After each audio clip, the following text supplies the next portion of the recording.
अगर आप भी फ्लिपकार्ट, अमेज़न जैसी ऑनलाइन वेबसाइट पर कोई प्रोडक्ट सेल करने की सोच रहे हैं, पर ऑनलाइन बिजनेस पर लगने वाले जीएसटी और इनकम टैक्स रूल्स को लेकर थोड़ा सा कंफ्यूज है, तो ये वीडियो आपके लिए बहुत खास होने वाली है, क्योंकि इस वीडियो में आपको रजिस्ट्रेशन से लेकर ऑनलाइन बिजनेस पर लगने वाले टैक्सेशन के बारे में हर वो छोटी बड़ी चीज बताऊंगी जिसमें आप उलझ कर अपना नुकसान कर बैठते हैं।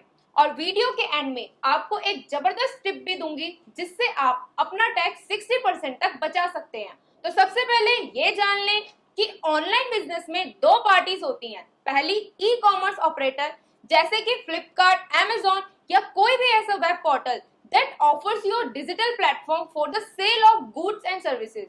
E-commerce operator is responsible for making payment to the e-commerce participant on sales of product and services. अब ई-कॉमर्स पार्टिसिपेंट कौन हुए? आप और मैं, और जो इन सभी डिजिटल प्लेटफॉर्म पर अपने प्रोडक्ट्स को सेल करते हैं। अब बात आती है काम स्टार्ट कैसे करें। वेरी सिंपल, आपको सिर्फ वेब पोर्टल की वेबसाइट पर एक छोटा सा फॉर्म फिल करना है, कुछ डॉक्यूमेंट्स अटैच करने हैं जैसे कि आपका पैन, आधार, जीएसटी सर्टिफिकेट, बैंक डिटेल और कुछ अन्य जानकारी जो पोर्टल टू पोर्टल थोड़ी बहुत अलग हो सकती है। अब इसके बाद ई कॉमर्स ऑपरेटर आपकी एप्लीकेशन को अप्रूव करने के लिए 2-3 दिनों का टाइम लेंगे।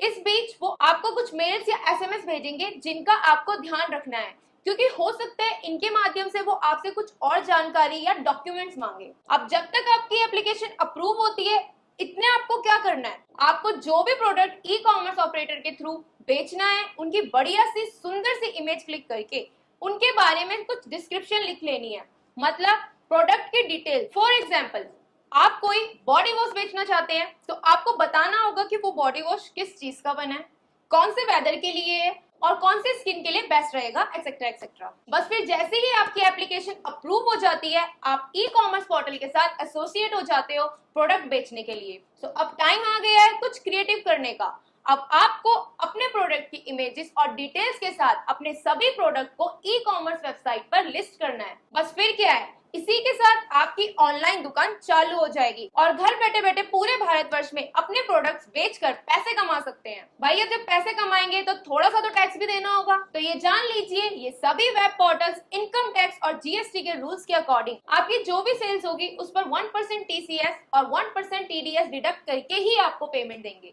और पेमेंट्स आएगी आपके उसी बैंक अकाउंट में जो आपने रजिस्ट्रेशन के टाइम पर ई कॉमर्स ऑपरेटर को दिया था। बहुत ही सिंपल प्रोसेस है अपना ऑनलाइन बिजनेस शुरू करने का। घर बैठे बैठे आप 10 से 15,000 की इन्वेस्टमेंट से भी इस काम को स्टार्ट कर सकते हैं। अगर आपको किसी भी तरीके की कोई हेल्प चाहिए तो आप हमें दिए गए नंबर पर कॉन्टेक्ट कर सकते हैं। हम रजिस्ट्रेशन से लेकर प्रोडक्ट लिस्टिंग तक आपका पूरा बिजनेस सेट करके आपको देते हैं, ताकि आपको किसी भी तरीके का कोई लीगल इशू फेस ना करना पड़े।